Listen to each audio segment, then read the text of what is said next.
Hey guys, welcome back to my channel. ಇವತ್ತು different ಆಗಿ nature theme ಅಲ್ಲಿ ಏನಾದ್ರೂ ಪೇಂಟಿಂಗ್ ಮಾಡೋಣ. So let's get started. ಇವಾಗ ನಾನು ಕ್ಯಾನ್ವಾಸ್ ನ 4 ಸೈಡ್ಸ್ ಕೂಡ ಮಾಸ್ಕಿಂಗ್ ಟೇಪ್ ಇಂದ ಕವರ್ ಮಾಡ್ತಿದ್ದೀನಿ. ಫಸ್ಟ್ ಇವಾಗ ನಾನು ಲೋಟಸ್ ಲೀವ್ಸ್ ಗಳನ್ನ ಡ್ರಾಯಿಂಗ್ ಮಾಡ್ಕೊಂತಿದ್ದೀನಿ. ಆಸ್ ಯು ಕ್ಯಾನ್ ಸಿ ನಾನು ಮಾಡ್ತಿರೋ ಡ್ರಾಯಿಂಗ್ ತುಂಬಾ ಲೈಟ್ ಆಗಿದೆ. ಯಾಕಂದ್ರೆ ಮಧ್ಯದಲ್ಲಿ ಏನಾರ ಮಿಸ್ಟೇಕ್ ಆಗ್ತು ಅಂತ ಅಂದ್ರೆ ನಾವು ಅದನ್ನ ಇರೇಸ್ ಮಾಡಿ ಮತ್ತೆ ಮಾಡೋದಕ್ಕೆ ಈಸಿ ಆಗುತ್ತೆ. ಮತ್ತೆ ನಾವು ಡಾರ್ಕ್ ಆಗಿ ಮಾಡಿದ್ರೆ ಏನಾಗುತ್ತೆ ಗೊತ್ತಾ, ಅದ್ರದ್ದು ಮಾರ್ಕ್ ಹಾಗೆ ಉಳಿಯುತ್ತೆ ಅಂಡ್ ಅದು ಪೇಂಟಿಂಗ್ ಮಾಡ್ಬೇಕಾದ್ರೆ ಅದು ಕಾಣಿಸುತ್ತೆ. ಸೊ ಯಾವಾಗ್ಲೂ ನಾವು ಡ್ರಾಯಿಂಗ್ ಮಾಡ್ಬೇಕಾದ್ರೆ ಲೈಟ್ ಆಗಿ ಮಾಡ್ಬೇಕು. ಪೇಂಟಿಂಗ್ ಮಾಡ್ಬೇಕಾದ್ರೆ ನನ್ನ ಮುಖ ಹೇಗಿರುತ್ತೆ ಗೊತ್ತಾ, just like this emoji. So ಅದಕ್ಕೆ ನಾನು ಫಸ್ಟ್ ರಿವರ್ ಥೀಮ್ ನ ಬ್ಲೂ ಕಲರ್ ಇಂದ ಪೇಂಟ್ ಮಾಡ್ತಿದ್ದೀನಿ. ರಿವರ್ ಅಂದ್ರೆ ಜಸ್ಟ್ ಬ್ಲೂ ಕಲರ್ ಇರುತ್ತಾ? ಖಂಡಿತ ಇಲ್ಲ.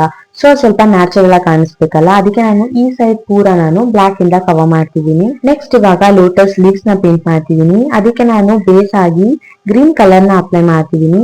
ಅಂಡ್ ಹಾಗೇನೆ ಸ್ವಲ್ಪ ಡೀಟೇಲಿಂಗ್ ಆಡ್ ಮಾಡೋದಕ್ಕೆ ನಾನು ಯೆಲ್ಲೋ ಕಲರ್ ಇಂದ ಹೈಲೈಟ್ ಮಾಡ್ತಿದ್ದೀನಿ. ನೆಕ್ಸ್ಟ್ ಇವಾಗ ನಾನು ರಿವರ್ ನ ಹೈಲೈಟ್ ಮಾಡ್ತಿದ್ದೀನಿ. ಅದಕ್ಕೆ ನಾನು ಬ್ಲಾಕ್ ಕಲರ್ ನ ಯೂಸ್ ಮಾಡಿ ಸ್ಮೂತ್ ಆಗಿ ಡೀಟೇಲಿಂಗ್ಸ್ ಆಡ್ ಮಾಡ್ತಿದ್ದೀನಿ ರಿವರಿಗೆ. ಯಾಕಂದ್ರೆ ನೋಡೋದಿಕ್ ಸ್ವಲ್ಪ ರಿಯಲಿಸ್ಟಿಕ್ ಆಗಿ ಕಾಣಿಸ್ಬೇಕಲ್ವಾ. ನೆಕ್ಸ್ಟ್ ಇವಾಗ ನಾನು ಮರದ ಶೇಡಿಂಗ್ ಆಡ್ ಮಾಡ್ತಾ ಇದ್ದೀನಿ. ಅದ್ ಮೇಲ್ಗಡೆಯಿಂದ ಮರ ರಿಫ್ಲೆಕ್ಟ್ ಆದ್ರೆ ನೀರಲ್ಲಿ ಹೇಗ್ ಕಾಣುತ್ತೆ ಆ ತರ. I am adding some more detailing to the lake. ಯಾಕಂದ್ರೆ ಲೇಕ್ ಖಾಲಿ ಅಂತೂ ಇರಲ್ಲ, ಎಂಟಿ ಅಂತೂ ಕಾಣಲ್ಲ ಅಲ್ವಾ, ಏನಾರ ಒಂದ್ ಇರುತ್ತೆ.